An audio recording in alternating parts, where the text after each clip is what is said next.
Welcome back, people, to Evangelion, the End and After Revelations by Carolyn Burnford, or whoever the name is. And before I start, I want to give a link to my I call it a tribute.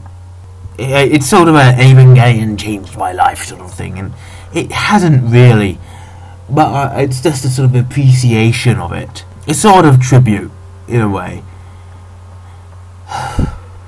And I'm gonna tell you right now, it is incredibly hard to not feel so painfully sad at the moment, because all I'm doing is thinking about it, and it damn well made me tear up, and I was so close to just breaking down in the middle of the video and making it unusable. And I don't want to cry at the moment. I just don't want to cry. I don't want to cry thinking about it, and it's so hard. I can feel a lump in my throat, because it's it was probably a yawn. But it's still there. That's just how good the series was, and just watch it. It's an appreciation. I'm gonna just try and get rid of those thoughts and try and read some more of at the End and After Revelations. So I got to the 12th page. We still have, how many is that?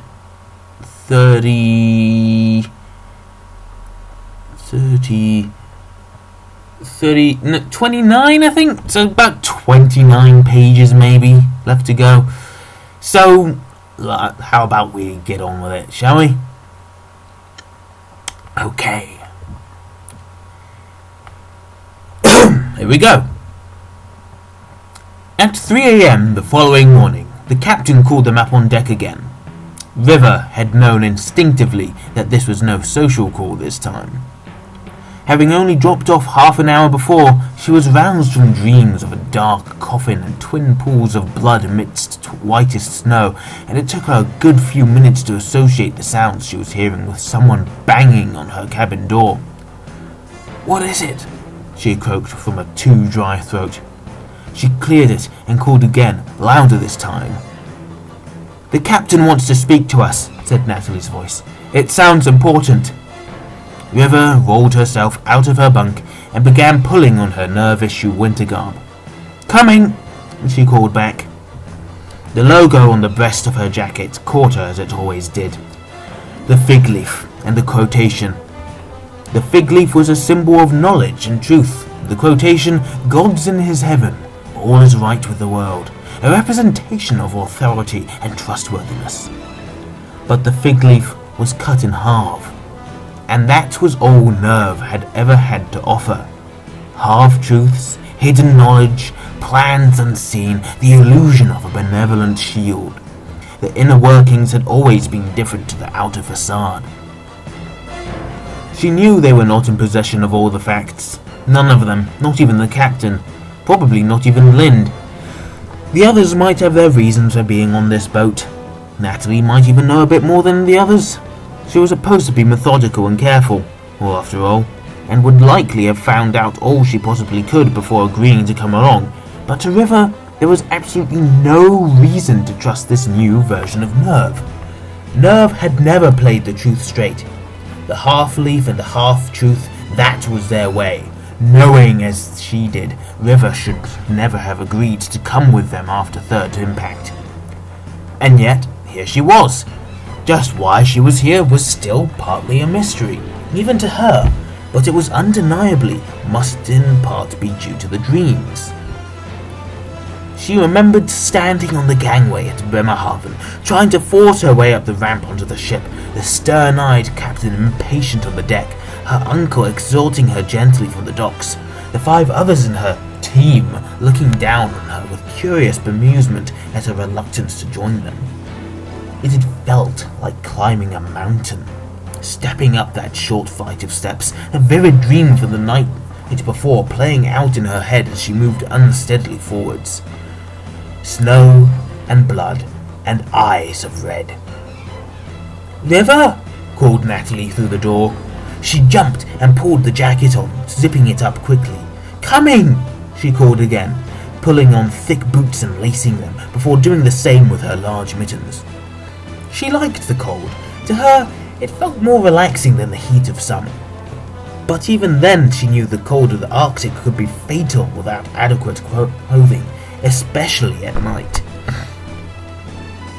Natalie was still waiting for her when she opened the door. She looked a little impatient. "What were you doing?" she asked.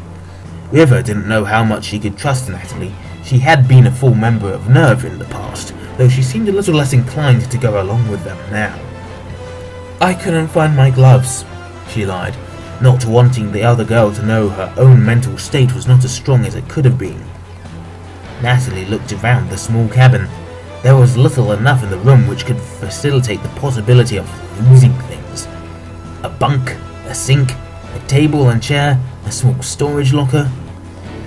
"Whatever you say," she replied with a nod, not pushing the matter, for which River was grateful. They made their way up on deck and found the others staring out to sea with expressions of apprehensive wonder on their faces. The captain was there, as well as many of his crew. More members stood on the upper viewing platforms of the superstructure, and more still looked out of the windows in the wheelhouse. Out to sea, the broken ice at the fringes of the polar cap had finally come into view. River realized they would be cleaving through it soon enough, but that wasn't what everyone was gaping at. "What is this about?" asked a voice from behind River. She almost jumped and turned to see Lind had joined them on the deck. There was no indication that she had just been pulled out of bed. Her hair and cosmetics were neat, her eyes clear and cool as ever, without a hint of sleep in them. "What is that?" demanded the captain, pointing out across the frigid waters. Above the horizon, a great plume of red was rising into the sky. It seemed to be its own light source, and glowed dully against the dark sky and powder-fine scattering of stars. "That looks like the Aurora Borealis," replied Lind, her expression frosty. "It's beautiful, I'm sure, but I'm not sure that's why you have called us up here in the middle of the night. It's to look at that, Captain." The captain gritted his teeth. "I've sailed the Arctic and Antarctic for more years than you've been alive, miss. I've seen the Aurora Borealis enough times to know that, he jerked a thumb at the light show, is not the Aurora Borealis. River knew enough about the northern lights to agree with him. The aurora was formed by charged particles from the sun interacting with the Earth's ionosphere, creating light blooms that spread spectacularly across the sky in shifting hypnotic patterns. This was not dissimilar, but only a single unmoving column stretched upwards, strands of red light twisting around it and sparks of light falling from its flanks. It also seemed to be moving upwards into the night sky, only to fade and disappear at high altitude. "Is that where we're going?" whispered Amy a short distance away. River could hear the touch of fear in her voice. The captain glanced at her, then looked back at Lind, a glower on his face that put the ill-omened sky to shame. "I'll ask you one more time," he said. "What is that?" "I don't know," replied Lind, her icy facade cracking for just an instant, anger flashing in her eyes just before she covered it up again. "It is no danger to you or their ship, Captain. Nerve has flown pilots through it and suffered no ill effects. It is likely an atmospheric effect held over from the geological upheaval during third impact." "You flew planes through it?" asked Kiara, aghast at the possibility. "Yes, we did," replied Lind, "and I repeat, it is no danger to you or anyone else on board this ship." She turned away. "I suggest you clear the deck and send everyone back to their bunks, Captain. My team especially will need as much rest as possible in order to be ready for the journey still ahead." She stalked from the deck, descending the steps that led to the interior of the ship. "Does that mean she'll be coming with us?" Alex whispered to Natalie. I sincerely doubt it, replied the 16-year-old. And I sincerely hope not, thought River, watching the woman disappear with great dislike on her face. Lind was Nerve through and through, anyone could see that. River didn't normally dislike by association, but Nerve was responsible for her parents' death, so it was difficult not to. And anyway, Lind didn't exactly make it difficult to dislike her. They crunched into the ice early the next morning and began cleaving their way northwards. The sound of grinding ice became their constant companion as they pushed on. It was a strangely regular sound and almost comforting in its lack of drama. Aside from the odd clunk of loose ice hitting the hull, nothing in the sound suggested what was happening was not precisely what was supposed to be happening. The ship simply continued to chew up the ice as it moved onwards, never complaining or giving any indication that things were not as they should be. By contrast, the red lights remained in the sky, a constant feature at night, and even faintly visible during the few hours of sunlight. Standing on the fore-viewing platform with her sister beside her, Amy found the sound of the ship's passage to be a welcome distraction from the feeling of some kind of impending catastrophe that she felt every time she looked up into the red-tinged sky. In the half-light of Arctic pre-dawn, however, it was difficult not to look up at the column of light, even with the distraction of the ship doing what it did so well. The weight of the doom-laden sky almost made her wish she and her sister had refused the man that had come on behalf of Nerve and had instead stayed in the UK. When she and Kiara had first been contacted, it had all seemed like a grand adventure. The idea that Nerve had any interest at all in either of them had been flattering. Her parents had been conflicted about the whole thing. On the one hand, they were both keen that their daughters experience the world. With the loss of easy global communication and the contraction of life down to small geographical areas within which survival was now the first aim, social and economic recovery second, and everything else, including personal growth and mental enrichment, a distant third. Both her mother and father wanted their children to have the opportunity to see the world as they had seen it before Third Impact, to not be restricted to their home and their recovering community in the heart of England during their important formative years.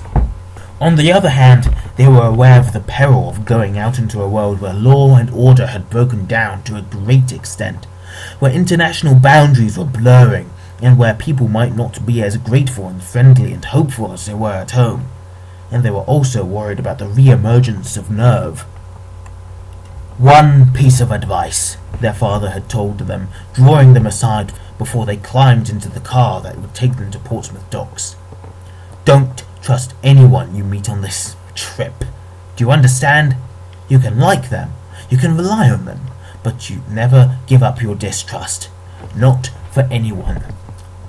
He looked back at their mother, who watched on from the entrance to their home, still seated in the wheelchair she needed to move around after her accident.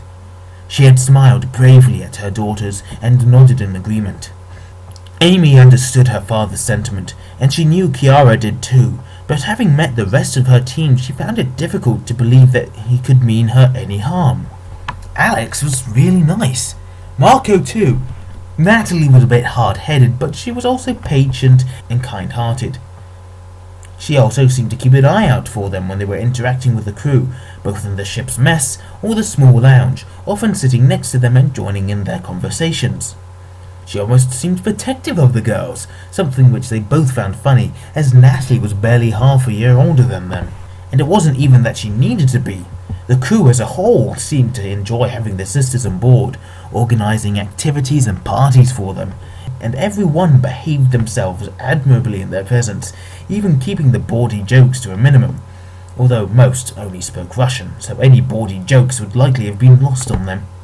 Even the captain, who had seemed so stern and unfriendly when they first boarded, was the perfect gentleman with them, though Amy suspected he had somewhat paternal feelings towards herself and her sister.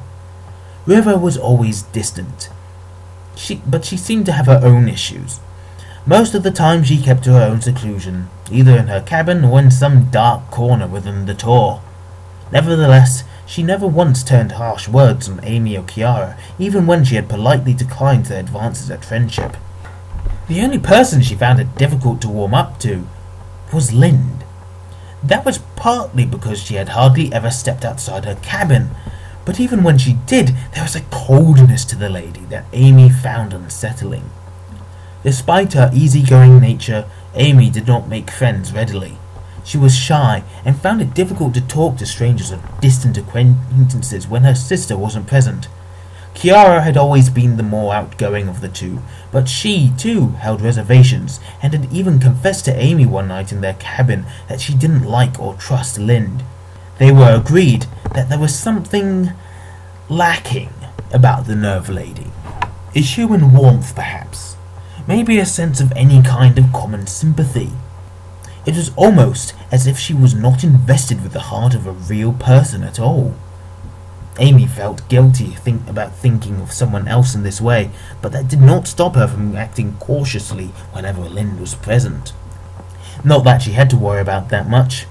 Lind hardly ever came out of her cabin, proving to be almost as elusive as River. In fact, considering the lady was supposed to be their leader and commander, Nerve's contact with the ship, she gave almost no support to the group whatsoever. Amy and the others instead looked to Natalie for a heading. Even Marco seemed content to follow her lead, while Lind, or the Ice Witch, as Kiara had begun to call her, remained sequestered in her cabin. It was easier to imagine the lady scheming and conniving from within her room, though Amy felt inclined doing so, despite the Nerve Lady's unfriendly nature. But the lack of information about where they were going and what they were to do when they got there didn't help her cause. They were supposed to be on a simple mission, to retrieve an artifact, and almost an archaeological expedition, if Lind was to be believed. But of course, Amy didn't trust Lind. Something told her they would be in danger, though what kind of danger she didn't know. The red sky ahead of them had something to do with it, she was certain. And if they were in danger, what was she supposed to do about it? Could she protect herself? Could she protect the others? As they stood on the deck, watching the ice grind under and around the boat, Amy looked across at Kiara. Could she protect her? Was she strong enough to keep whatever dangerous future awaited them from harming her sister? She knew she would die for her sister if necessary, but when it came to it, would she be strong enough or quick enough to do so? What if she wasn't? That thought alone almost made her heart break. Kiara leant on the rail overlooking the foredeck, surreptitiously stealing glances at her sister in the early morning light. Amy had been silent for a long time, staring at the sky, occasionally glancing down to the ice as it slid and scraped under the boat. Kiara could tell she was thinking hard for the slight squint she had and the furrow that troubled her brow. She would be thinking about how she could possibly protect Kiara in the event of any number of imagined disasters. Kiara had no doubt. The thought made her smile slightly. Amy could be such an idiot sometimes. Innocent and guileless, and yet she was everything to Kiara. She'd probably not even thought that the same thoughts would be passing through Kiara's head, even as they passed through her own. Her sister had always been like this, ever since they were small. She was the more shy of the two, less likely to trust strangers, but she'd always been a sweet girl, kind and loyal, fun-loving when she wasn't hiding behind her sister, so she didn't have to talk to people she didn't know.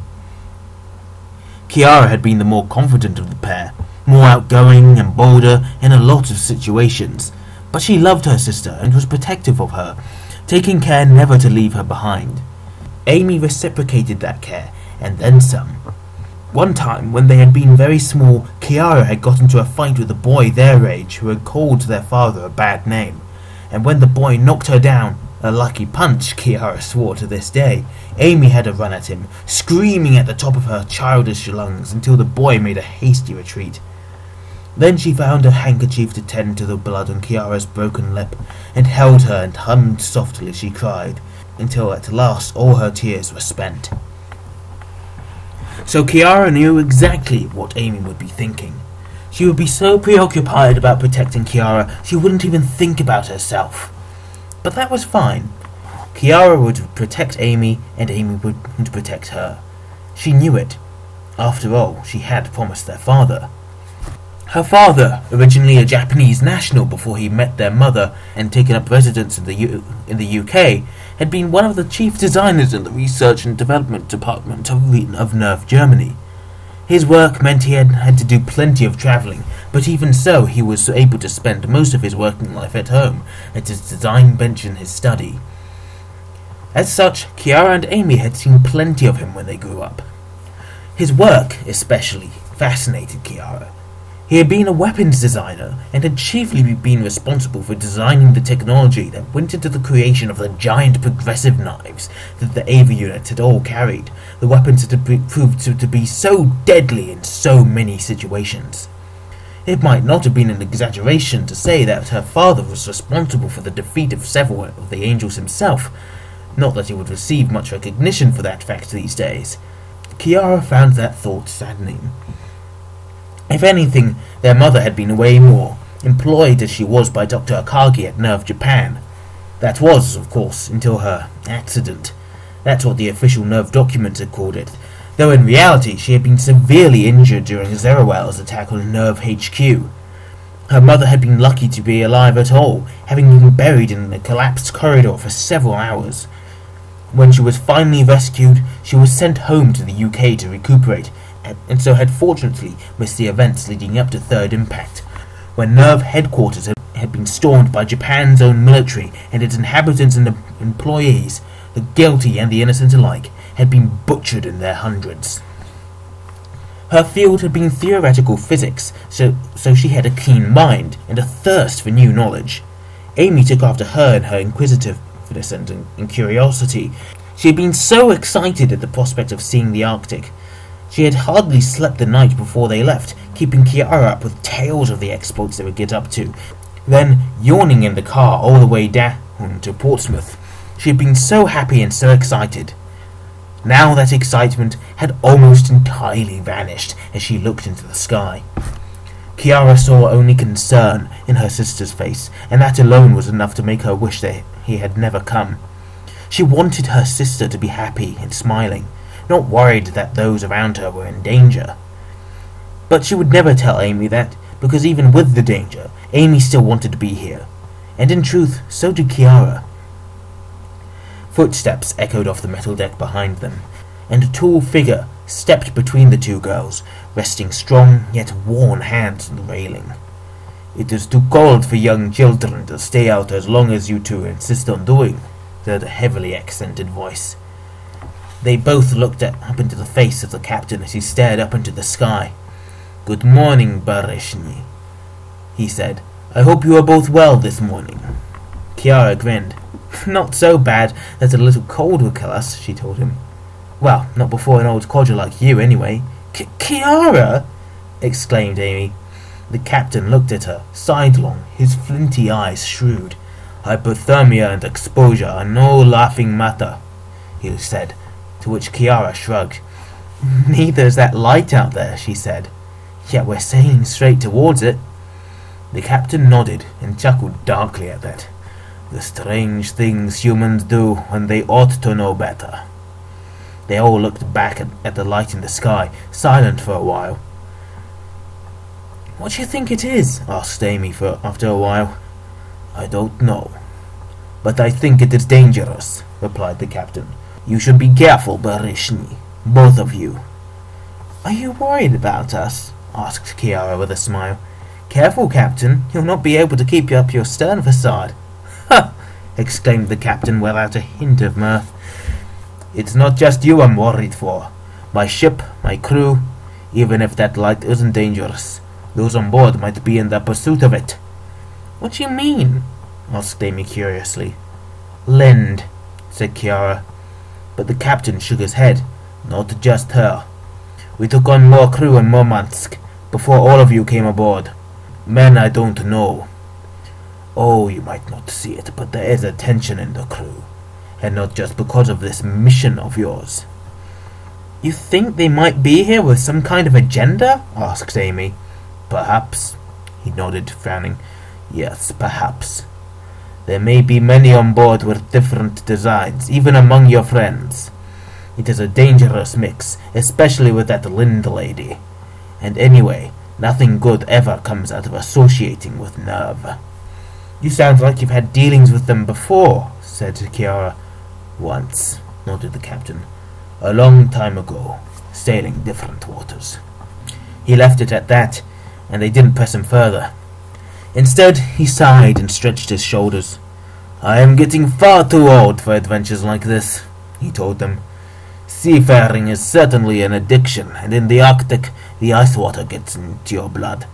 But even then, you can only take the cold for so long. This might be my last journey into the Arctic.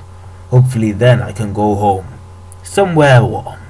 Preferably somewhere with plenty of chilled vodka. He turned away from the sight and leant against the railing.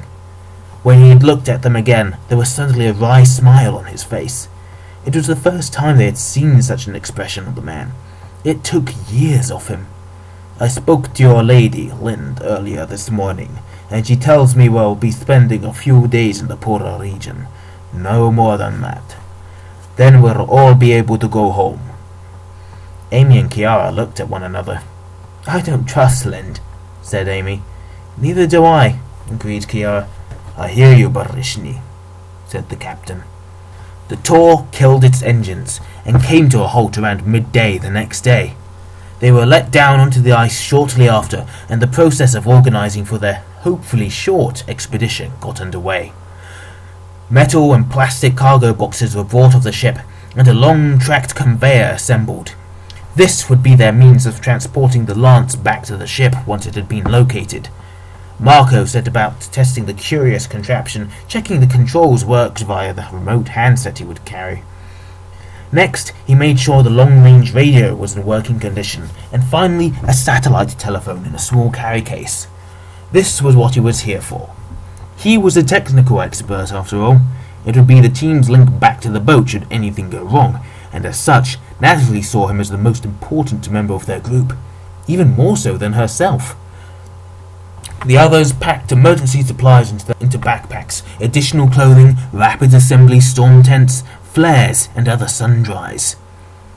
Natalie oversaw them all, helping where her help was needed.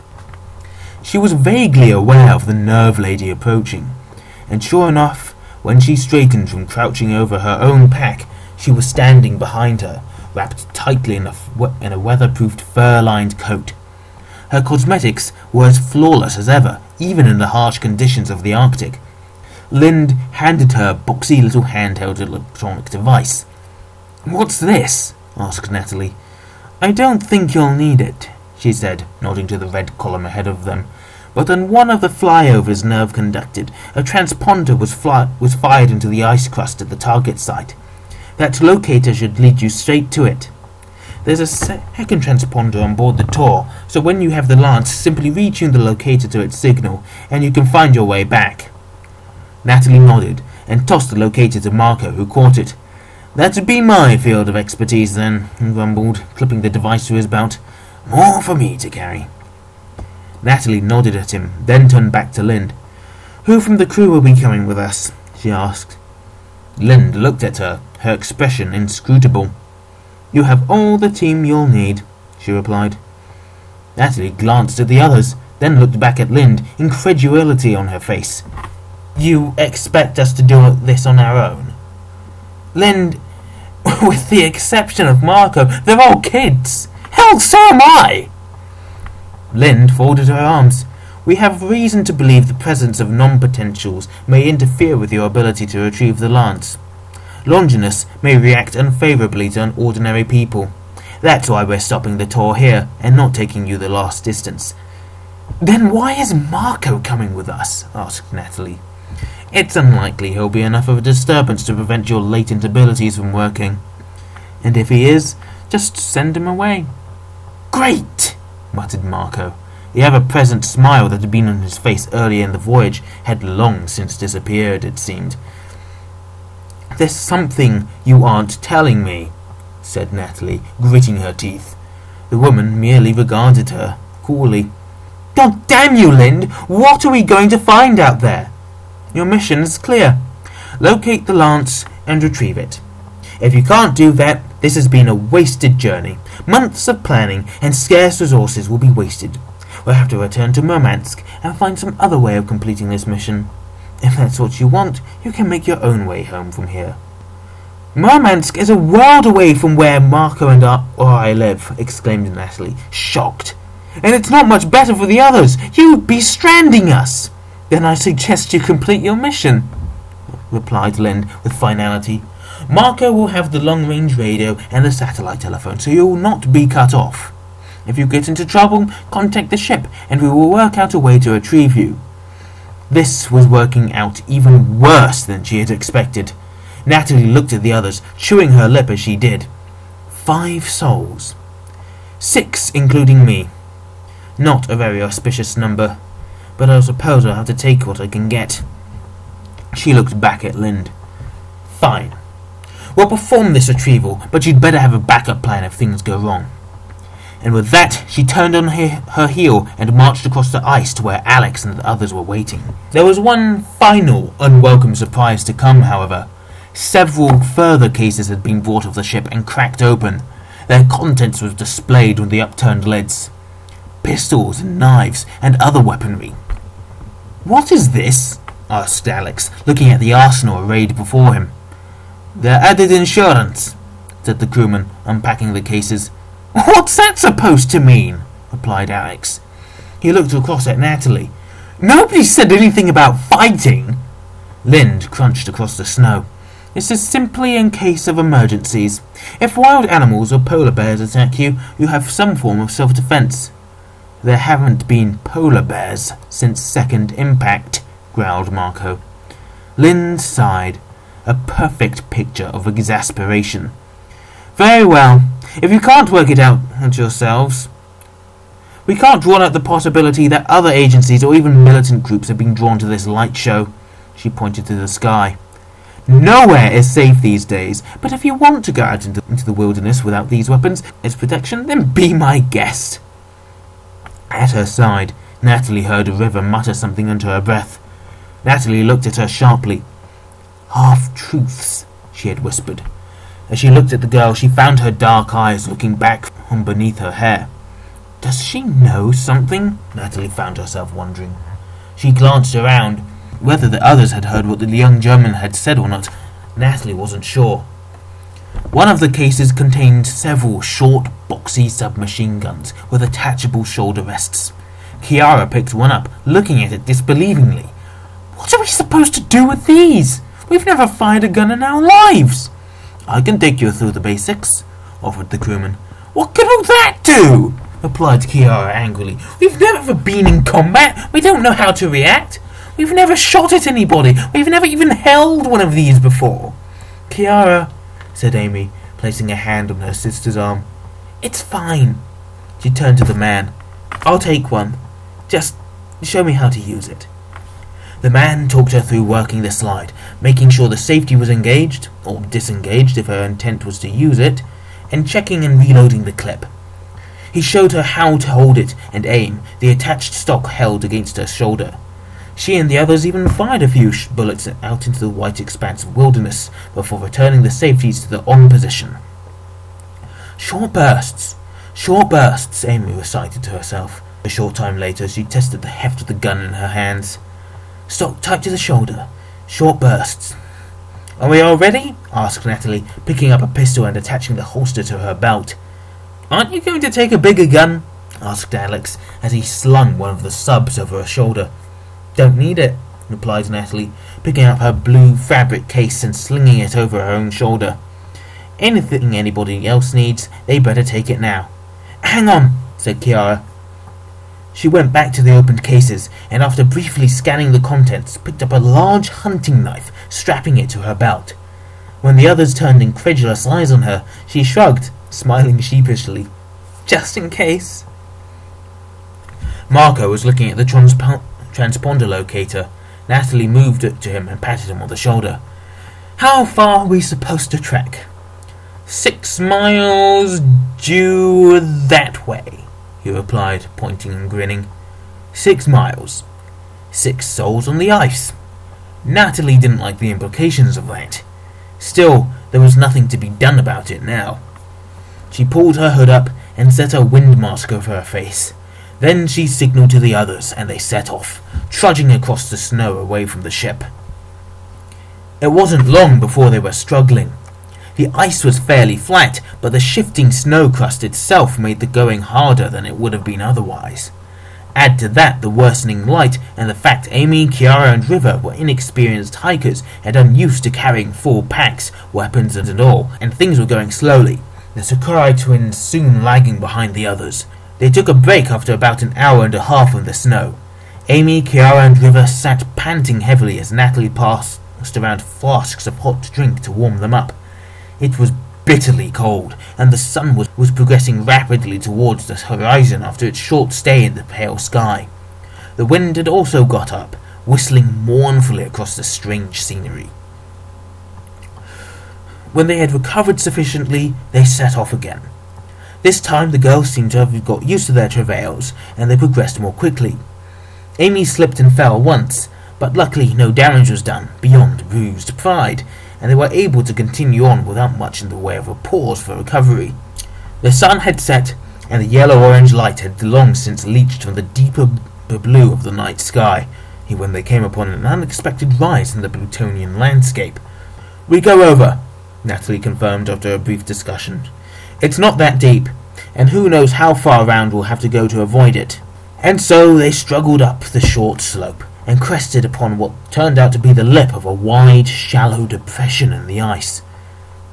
Alex was in the lead as they passed over the edge and began descending into the base of the odd ice basin, and he saw what it contained before the others.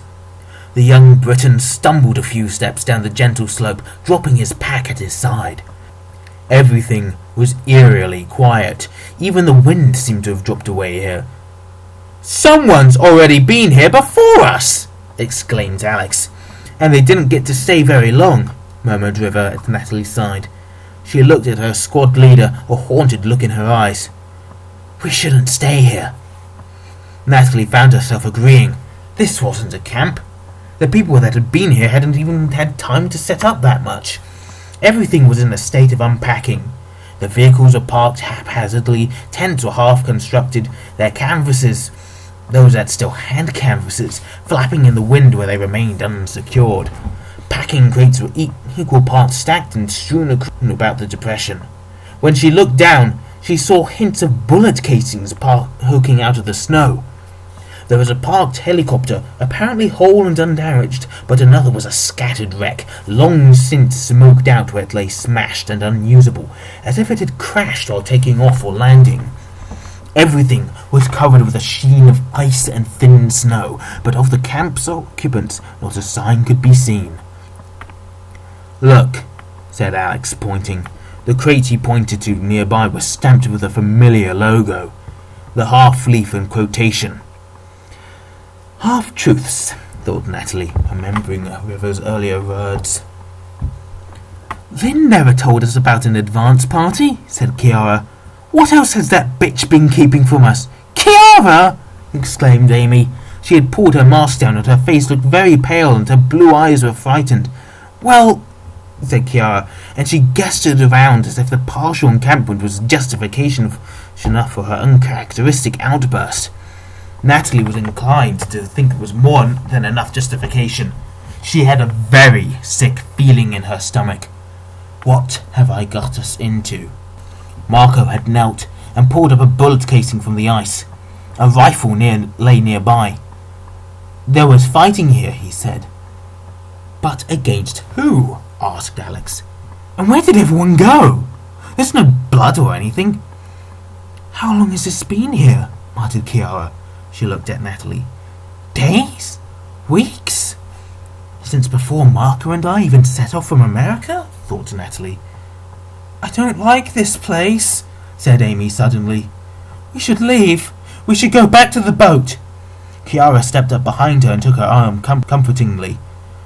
"Nat," said River more urgently, "we can't stay here." "What would you have me do?" asked Natalie, her emotions in a whirl. Every sense she had was screaming at her that there was danger here. But they had come all this way. Could they really turn back now? "We go on," said Marco. He looked around at them all. "We leave this death trap and press on into the crater. We can turn back when we've reached our destination, seen whatever it is we've come to see. If it's too dangerous to recover the lance, we turn back." Everyone looked at Natalie. After a pause, she nodded. They trekked for a further 20 minutes through the gathering polar darkness, the ice lit only by the ever more dominant red column, a dark new moon, and an infinity of stars. When they finally came to the crater, they saw at last the source of the red glow. It looked like an impact site. A deep crater formed in the polar ice. Huge! Huge! It was easy to imagine that it had been created by a part of the gigantic ray form crashing into the polar ice. Yet instead of vaporizing the area, some process of third impact had apparently flash frozen the seawater into its current state. At the center of the crater were strewn many dark oblong objects. They were surrounded by a ring of smaller objects.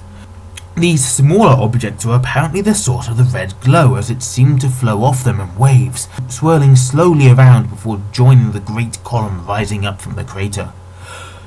As soon as she saw the crater, flashes of images started in River's head.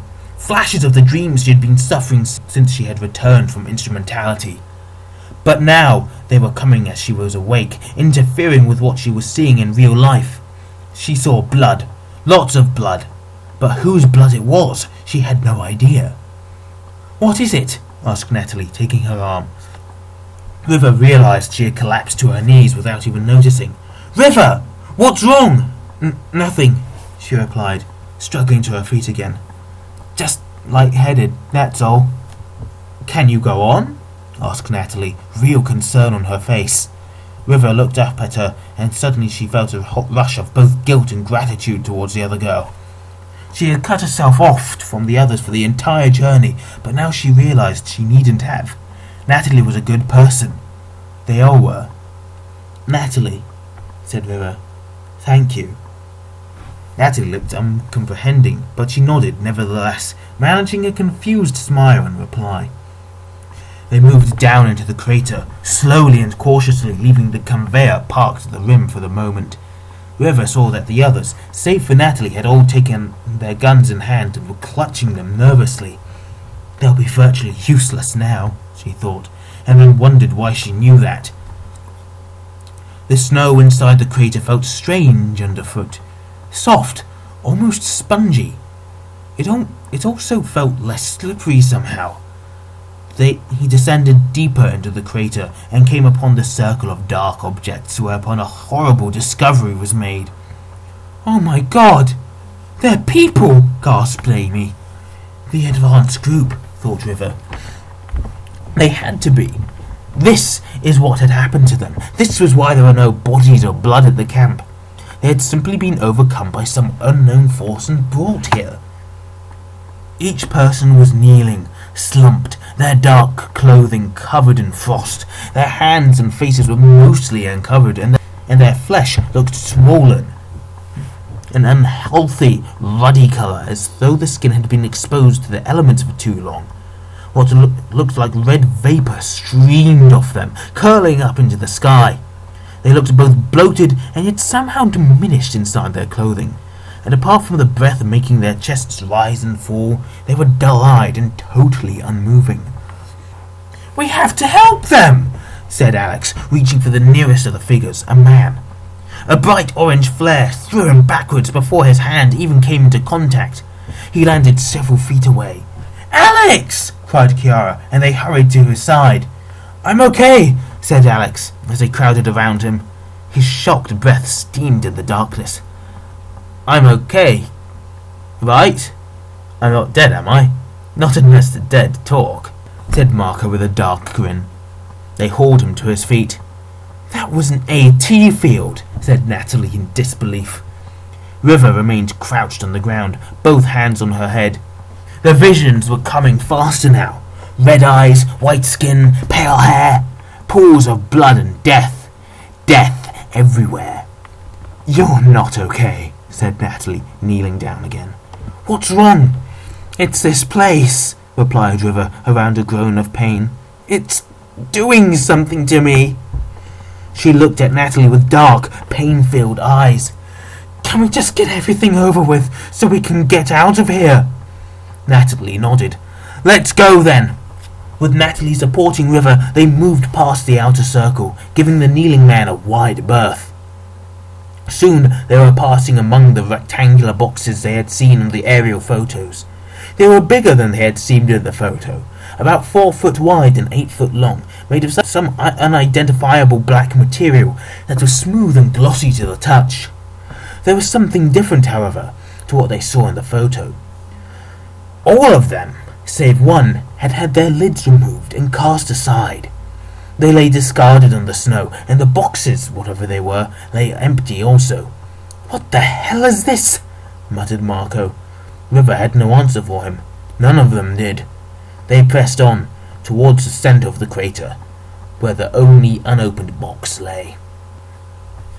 When they reached the final box, River sagged again, holding a hand to her face. Something was happening to the girl, and Natalie didn't know what. She kept an arm around her, doing her best to be of some support, even if only with her physical presence. She knew a little of the girl's history from the files Nerve had given her. Her parents had both been scientists, and had been involved in the Katsuragi expedition that had met with disaster in the Antarctic when Second Impact had been triggered.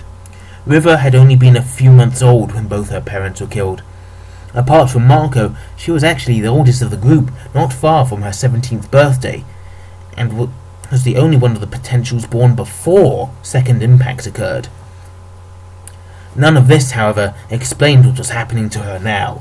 Natalie watched the girl as she held her temples in her gloved hands, her eyes squeezed tightly shut. The dark rings under them seemed more pronounced, her skin even paler than before. River looked haggard and in pain. Natalie wanted to help her, but she could not. Instead, she held the girl close and turned her attention to the box as the others surrounded it. It was the same as the others, except it was sealed. There was no sign of a seam that they could get their fingers or any kind of tool into in order to pry off the lid. On the top, 6 symbols were etched. They looked vaguely familiar to Natalie, but she wasn't sure why. 6 symbols, 6 souls, 6 miles back to the tour, thought Natalie fatalistically.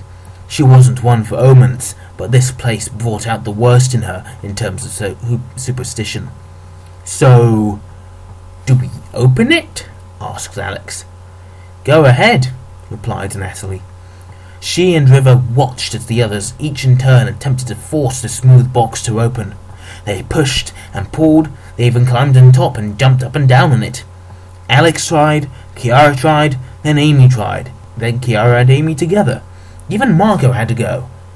Alex was trying for a second time when he finally lost patience and kicked the box hard. "Stupid piece of crap!" he yelled as he danced away, holding his foot. There was a groan all around them, as if the ice had suddenly come under great stress. They all froze as the groan subsided and died away. "Did I do that?" asked Alex, looking astonished.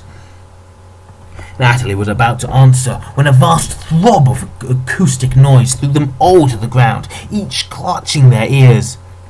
It was followed immediately by the sound of a great horn, or the bass bellow of a huge creature. The twisting column above them pulsed with a sickly red light and a gross imitation of a heartbeat. "What's going on?" cried Amy, trying to shield her ears and head with her gloved hands. As quickly as the sound had begun, it died away. The light also returned to normal. "What the hell?" said Marco as he clambered to his feet. The others did the same. Looking around, everything seemed to be as it had moments before, except... "Is the ice moving?" said Alex suddenly. They looked around them, and sure enough, the snow and ice seemed to be shifting, stretching, as though countless fingers were pushing up from beneath, pushing against a thin membrane that yielded but didn't break. White shapes began to form from the snow, dotted all around the crater. Hundreds of them!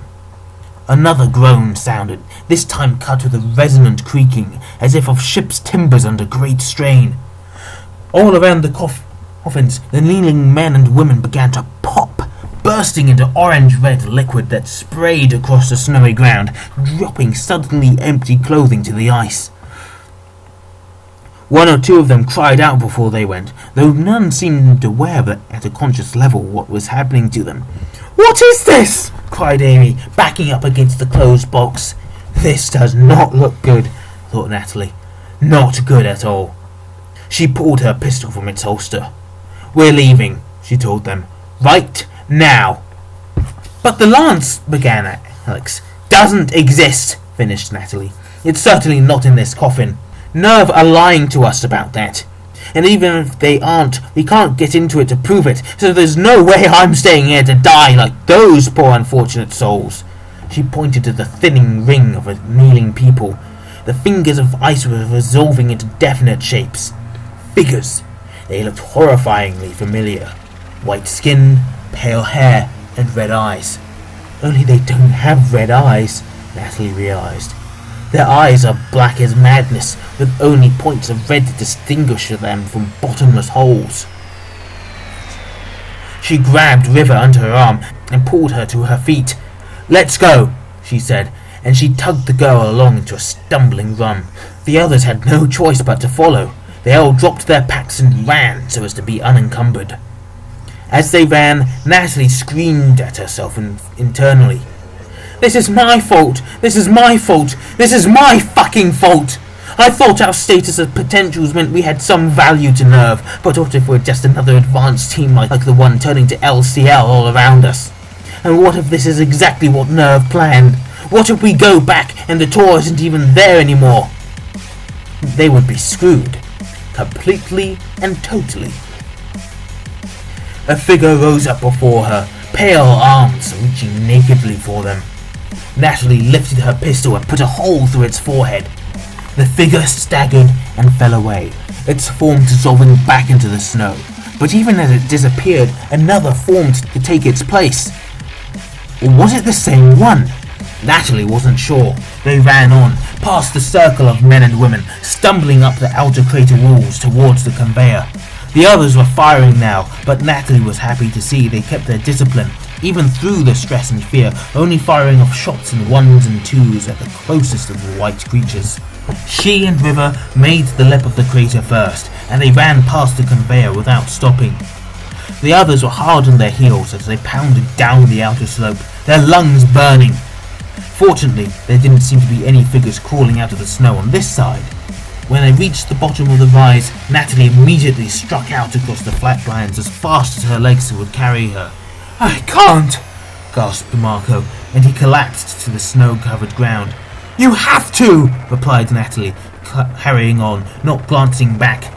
River looked around at the others as they stumbled onwards. They were falling behind, torn between following and helping Marco.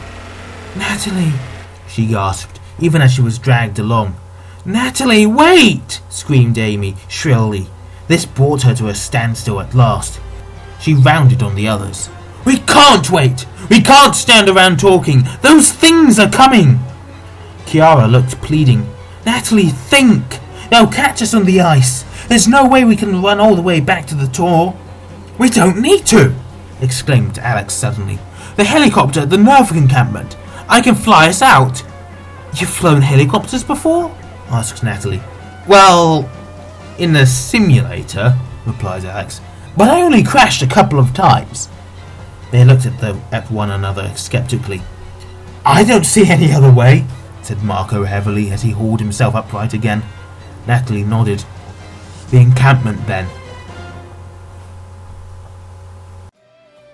So, that was another trial on my throat. This one has come out sometime after the first one. I haven't actually released the first one yet, but yeah. So I hope you enjoy this. As always, my name is Guns. I thank you for listening, I guess. and I'll see you in the next one. Good night.